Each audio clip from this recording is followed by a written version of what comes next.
All right. So without further ado, I want to introduce John CRUDELE, our speaker. I had a formal introduction set up here, but to be honest, I mean, I've known John as a friend, as a professional colleague, and now as a fellow Rotarian for the past several years. And you know, some people come and go in your life, others just stay for the reasons that I'm glad. No, I'm glad. This is a good thing.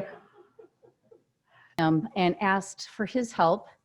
I actually said, "Hey, John, would you mind mentoring me during my year of my role as president?" He goes, "I already am, Margaret. I already got the job." I'm like, okay, which is great. I love it because without me even knowing it, he was sharing with me bits and pieces of advice that really have helped me to prepare better for this role. And, you know, it ain't easy, but it's really definitely something that I've benefited from already, personally and professionally. So John's here to talk more about trying to blank on the name of the discussion. Yes, difference makers. He's got an incredible story for you. I have heard it before, and it will definitely warm your hearts, but also give you the idea of what it's like to make a difference in people's lives by serving them and then being available throughout their lives. So anyways, John CRUDELE, will you please come up?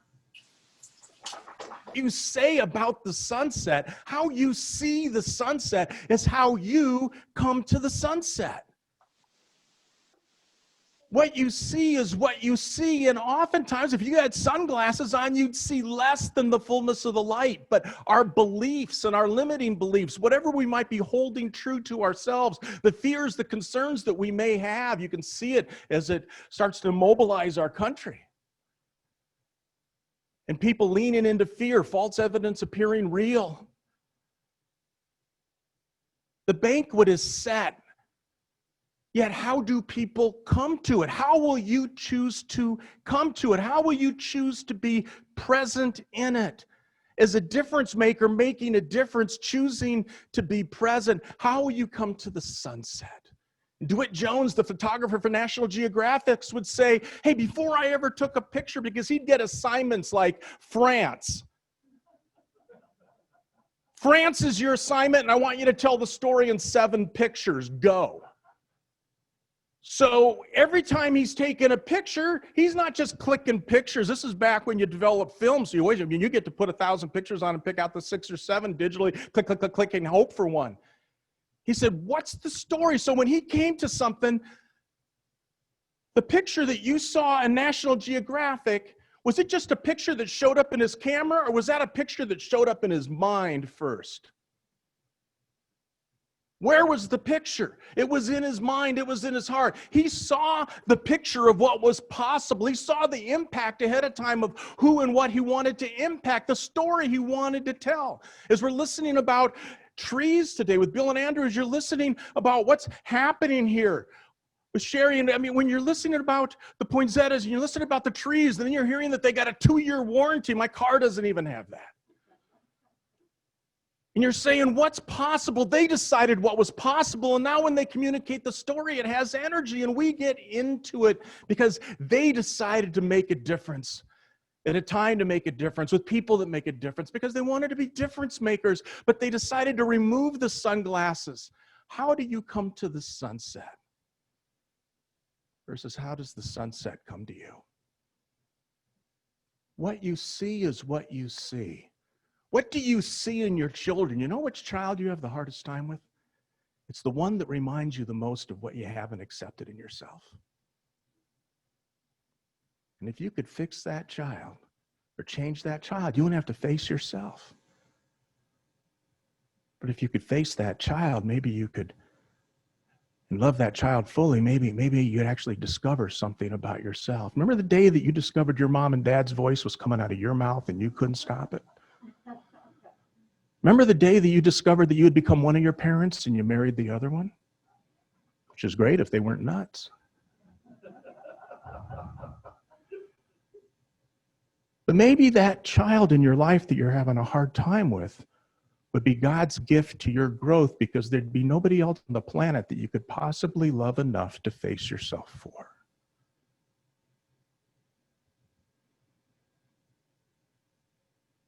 Would you run into a burning building? No. How come? You'd experience fear. What if your child was in the building?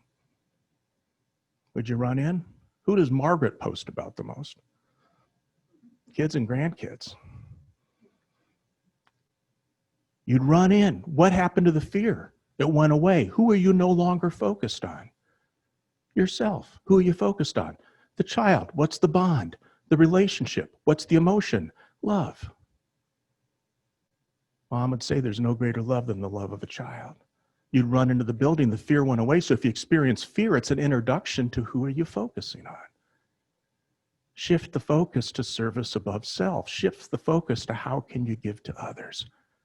You'd run into the building for the child. How about for your spouse? Would you run in for them? Nervous laughter, right? Yeah. Follow my voice. Stop, drop, roll, spousal upgrade program. So you chose the spouse, you thought you were in love, and then you had a child, you couldn't believe how much more you could love. And then mothers especially were afraid if they had a second child, their love would be split in half, and then they found out it's doubled and tripled and quadrupled. So the difference maker says, how can I serve? How can I give? And when there's fear, instead of looking at how we can quickly go to blame, so it's no longer about us, you hold space and take responsibility and say, what is this situation wanting to teach me? It's introducing you to who's next in your life for you. All habits, attitudes, beliefs, and behaviors will defend themselves till your death or theirs, whichever comes first. So on the threshold of defensiveness is always your next discovery. Are you present? To be the gift, to be a difference maker. I want to make a difference doing something that makes a difference with people who make a difference at a time that makes a difference. Two things are going to happen here right now as we go through this, and we're going to pull up a PowerPoint, and also there is a handout that's on the desk and it's been emailed to you. Because of time, I'll be going through pretty much in scenario, but I overboarded the handout. In other words, there may be some things that we will skip based on time. I'm going to end on time in 2 hours, just like planned. You laugh. My motto is just speak till everyone's gone.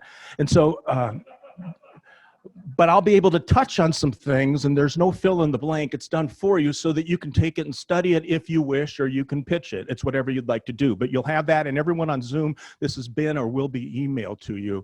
And the handout is really to tell a story. The PowerPoint is really to tell a story. So let's go ahead and bring that up, and I will go to mini screen, and now we'll have Mary. Hi there, Mary, with your mask on. Looks nice. No, you're welcome. Absolutely. There you go. And so that's the beginning. We'll get to, as she finds the place. It's okay. No, it's all right.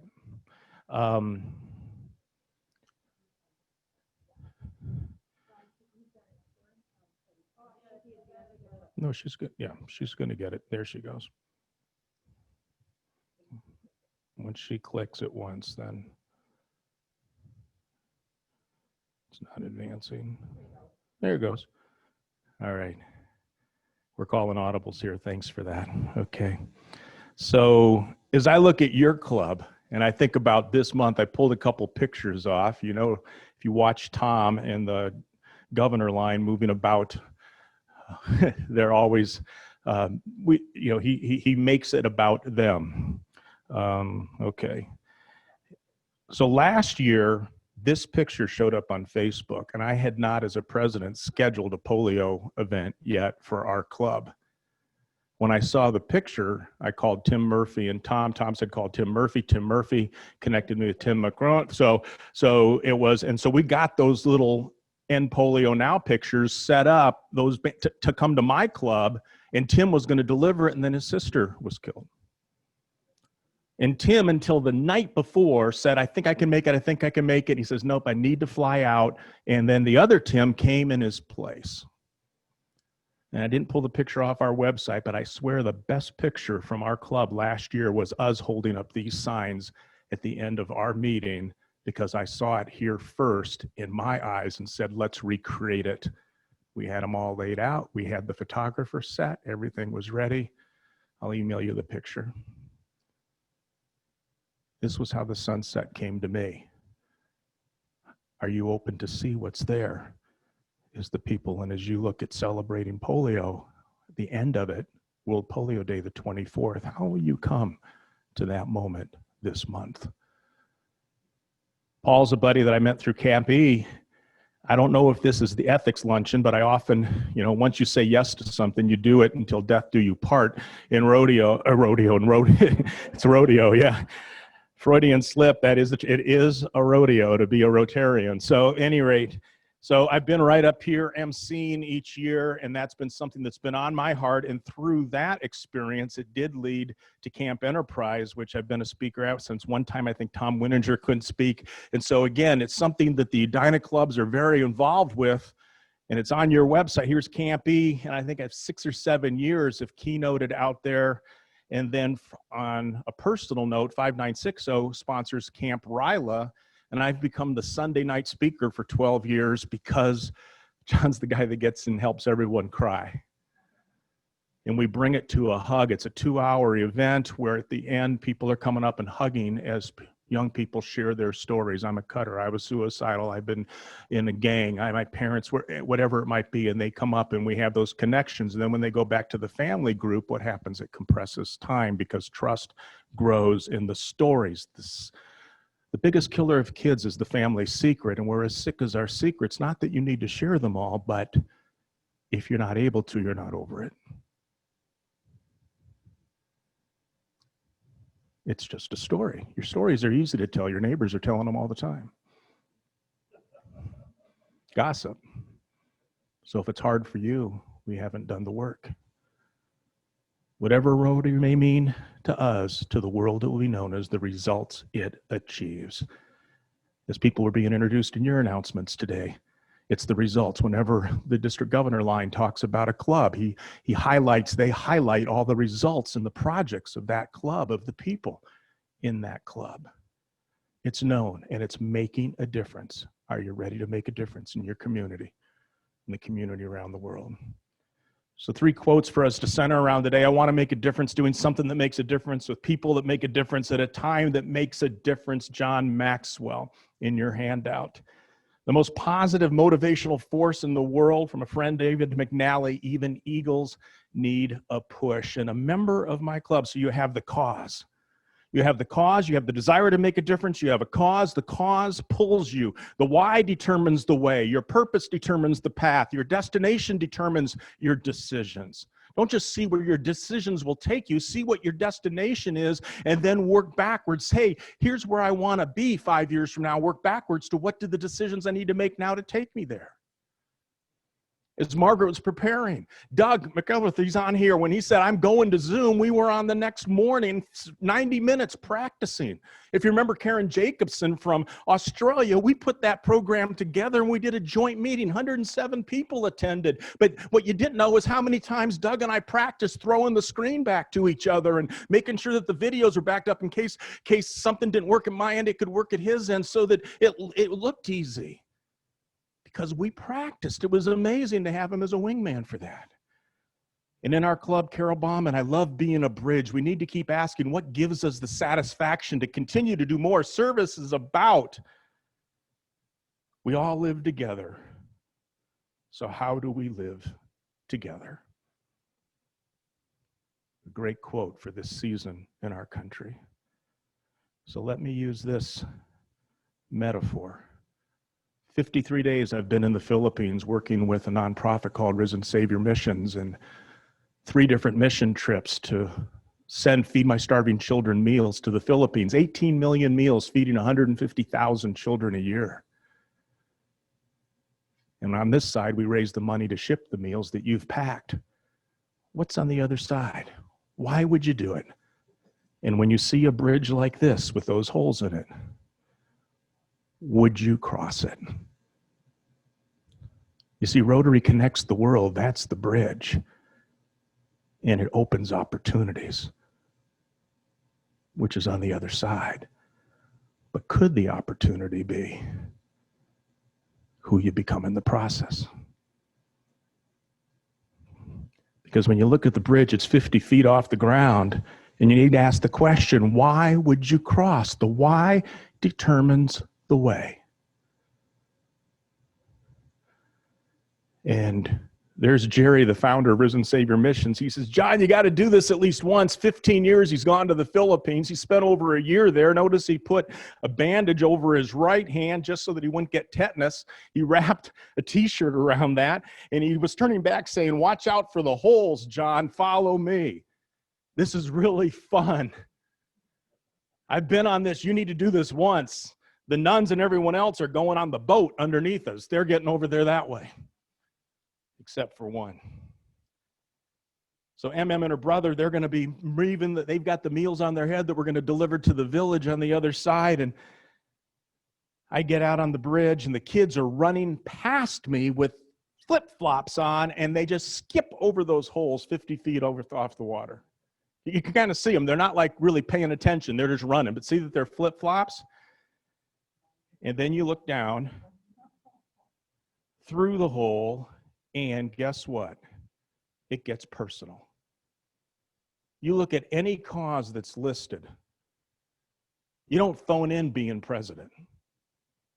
The fine print doesn't tell you how many hours to spend, but if you have a cause that's meaningful, you'll say, I'll do what it takes. We were emailing till 8 o'clock last night. I was working on whatever it takes.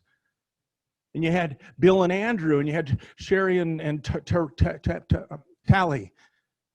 And whatever it takes, you look at things, you figure out how to do the virtual gala, we pivoted, we did things, we went to Zoom, we said, what does it take? It gets personal. Once it gets personal and the why is there, then you say, instead of, why do I do it? You start to say, what do I do? Why cross? But if you say to your kids, why'd you do that? It sounds like an exclamation point. There's judgment in it. How do I cross? Once you have the why, it shifts to how. It's just a problem is a question that hasn't been answered yet. But if you want to blame, you throw the problems out, and that becomes a wall and an excuse so you have permission to stay stuck. But the why needs to pull you through. And so I'm watching Sister Mary Vick as she goes along the bridge, and as she has fed over 150,000 children personally herself and runs the feeding programs. And if you look at the space ahead of her, what do you see? A huge hole across the entire length of the bridge. Why cross? How would you go across that hole 50 feet up? Would you? And if you saw a nun go ahead of you, would you feel a little bit challenged to maybe do it yourself? She's my buddy. And when I watched how she went across, why with flip-flops would you slide? How tough is your life right now? What's been inconvenienced for you? Do you want to make a difference? At a time to make a difference. With people to make a difference. Doing something that makes a difference. And so when I got there and I looked down, what came to me is, in our life, we always need to be where our feet are. Be where your feet are. Where are you in your relationships right now? Where are you in your work right now? Where are you with Zoom fatigue right now? Where are you in your life right now? Where are you with your kids trying to figure out online learning when we're not used to working at one table, there at another table, and a spouse that we didn't sign up to see quite as many hours a day is still hovering around, and they get 3/4 of the house and you get one room, and whatever it might be. And you go, guess what? We're going to get to introduce to the things that we anesthetized before. God's putting us on a timeout and says, I'm not going to let you come out until you figured out what you're supposed to learn, and everybody's going to get their own lesson. Everything that we anesthetized our life with, all those distractions were taken away from us. And you get to show up. And if it was 5 or 6 weeks, you could just work it out in your head. But we don't know the end, so now you get to show up and say, can I get to joy and happiness with nothing and not get in my way? The answer is yes, we know that. And if we're not there yet, how come? Be where your feet are. Be present. Can you spotlight this one? And so, isn't that something? So here we go. We're training on hybrid at the same time that we're doing it. Okay. So if this is spotlighted, everybody at home can see it too. And is it better to give or is it better to receive? That's what we've always been taught. That's what we've always been told. But think about it. When do you feel the deepest sense of intimacy? When you pick out the present, the gift, wrap it, and give it to somebody? Or do you feel the deepest sense of intimacy when the gift that you give somebody is received, cherished, embraced, opened, celebrated? When do you feel the deepest sense of connection and intimacy with someone? When it's given? A ring is given on a boat. There's joy in giving it. What was the joy like when you saw how it was received? Even greater. Was the gift for you in that you gave it, or was the gift for you in how Margaret received it? Yeah. Is it better to give or better to receive? You feel the deepest sense of intimacy when someone receives the gift. The greatest gift we can give somebody is how we receive their gift. We often say, we have given everything to my children. Yeah, but who's receiving them as a gift? It might be their peers. Now who has control and power? How do we receive the gift? A child can't even be conceived unless the gift of another is received. Receiving gifts are life-giving. And there's 3 parts to this gift. If I were to get this gift for you, if I was to get this gift for you, Margaret, I've been mentoring you since we met, and you've been befriending me, so it's been mutual, but it's just, Tom, we text and talk several times a week. There's the gift and the friendship. Paul, whenever we see each other, many of you as I get to know you, Bob, as I've gotten to know you, Mary, as we've exchanged the gift of your emails talking about how you went hybrid so that we can coach our club. But it didn't go into a black hole. I said, thank you. 3 parts of a gift. This gift, if I got the same thing for everybody, what would that mean? But let's say with this gift, there's 3 parts. It says something about me. It says something about you. It says something about the relationship. There's 3 parts to a gift. Here's the key. Make sure you receive all 3 parts. Be where your feet are. Be present. Are you present for the present that's presenting itself in the present that wants to be presented in its presence for the fullness of the presence? If you're present to receive the presence of somebody else that is being presented, if you are present to receive the present, it's only then when the present is received in the present as a present that it becomes a gift.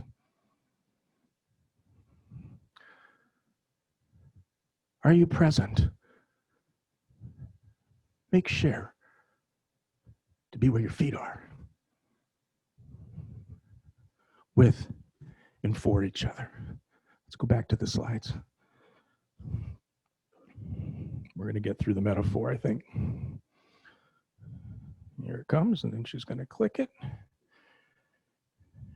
There we go. What's on the other side? That's the why.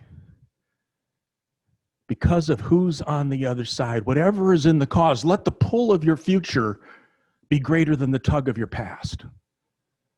Get into the cause, get into the meaning, and then the how-to will start to present itself. There's the proposal, but then there's the vision of the marriage. It pulls you into the future. And then it gets more personal as you see the one. You packed that sometime. This boy and Mac, this little guy, was a life you saved. You might not be the person that delivers it. You might be the person that packs it. Somebody else might be the person for $450 that sponsors the tree. Somebody else plants the tree. Somebody else cares for the tree. And maybe even after you're gone, somebody else sits in the shade of the tree that you planted because you're taking the long view. And then you squat down. And children who are 6 inches shorter than they're supposed to be, they don't even know they're starving to death, give you a hug. And all you see is the smiles in their eyes. That's unconditional. I had a shirt on that said Risen Savior Missions. That's why I got it. I mean, I'm just there. I hadn't served them or fed them, but they knew somehow this person was tied to how come they were being cared for. You are too. You might phone it in anonymously, and you're still tied to the shade that someone else sits under 20 years from now. And as you go to leave the school, they get up beside you. And the little one with the pursed lips are the ones that I think is the cutest smile. Filipinos always smile with these little pursed lips. And then you close the van door, and that's who's smiling up at you. And you go, I think I figured out why. When I started my presidency a year ago, my opening speech was, let's cross the bridge together. In my presidency for our Rotary Club, I found out something. I'm not here to lead people across the bridge. That's phoning in a presidency. You got to be the bridge. You connect it. And did you see the holes in it? Guess what? There's holes in our life. There's holes in our culture. There's holes in every relationship. And when we accept that and don't focus on the holes, we can still cross. Because you decided, I'm going to be the bridge to what needs to happen. And let's go out there and see what wants to happen. What makes a difference? Just a couple things. Intentional connections. 3 connecting questions. In all my years of speaking, 4,500 talks, 2 million people, thousands of schools, adult programs, there's 3 connecting questions. Do you care for me? Can you help me? Can I trust you? This is what people are asking all the time. How can I serve you? People want to know they're not alone. They want to know they're accepted. They want to know that there's a pathway. Go to where people are and then bring them to you. You always meet people in their values before you can share yours. 3 connecting needs and elements of dialogue. People need to feel listened to. They need to feel taken seriously. They need to feel significant. A medical professor for the final exam had one question on the exam for the medical students. It said, what is the name of the janitor that cleans our room?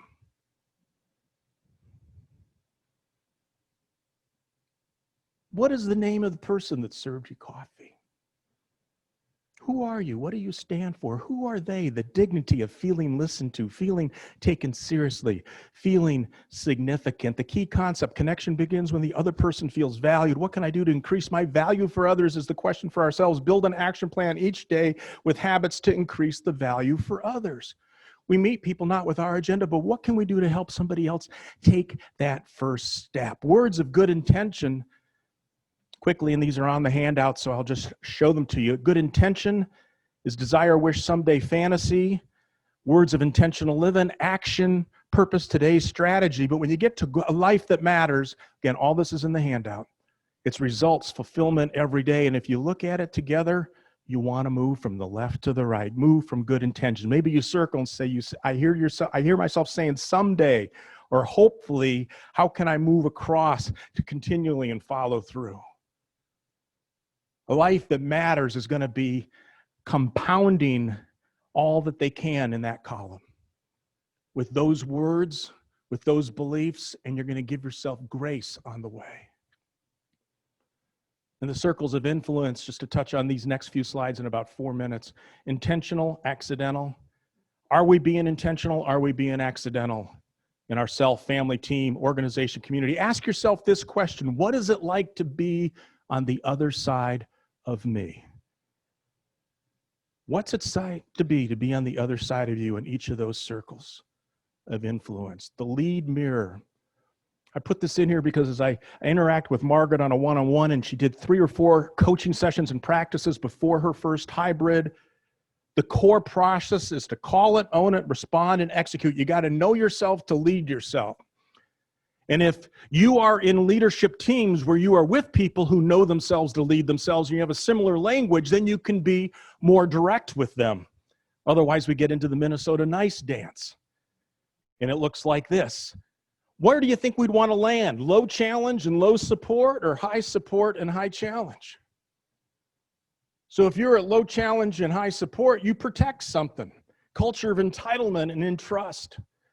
If it's low challenge and low support, you abdicate. It's a culture of apathy and low expectation. Just let's see what's going to happen versus actually take it out there. To dominate is a culture of fear and manipulation. That's somebody that's controlling. You see the codependent patterns in here. So high support and high challenge, if that's where we want to actually go, what does it look like? It liberates. It's a culture of empowerment and opportunity. So in a conversation, can we use these words? Hey, Margaret, right now, could I bring you some support and challenge? Can I bring support and challenge to this conversation? Can we bring it? I think, as Mary, as you stood up here in your delicate but strong voice, support and challenge, we'd like to have people here, but when you're not eating, wear your mask. It came from a place of permission and care and concern for all concerned. So you're fighting for the highest good in others that you lead. What specific support and challenge do they need from me? What role do they want? Are we clear on our expectations? What is the tendency or pattern that is undermining their influence with others? How do I help them get to the next level? Margaret, have we ever talked like this? Didn't even know it, did you? Nor did I, as Tom and I talked like this last year through challenges I had in my club. Service above self did not get me through the year last year. I was ready to resign in December. I needed to go to a higher standard or a deeper one for me, which was, what does love require in this situation?